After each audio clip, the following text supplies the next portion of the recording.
Ana ko'kada navbatdagi pechkamiz Urgut tumanining Ukrash mahallasiga olib keldik.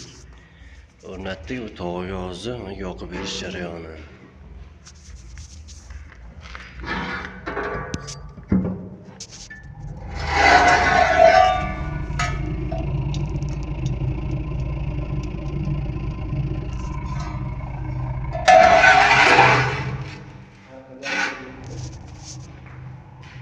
Pechkani yonishi.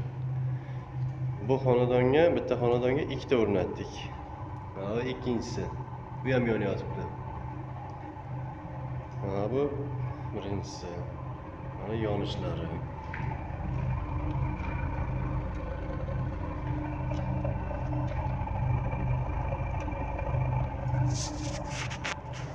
Mana shu shaklga yonadi. Kimga shunaqa xizmatlar kerak bo'lsa, pastda nomer qoldiramiz, bemalol murojaat qilaverasizlar.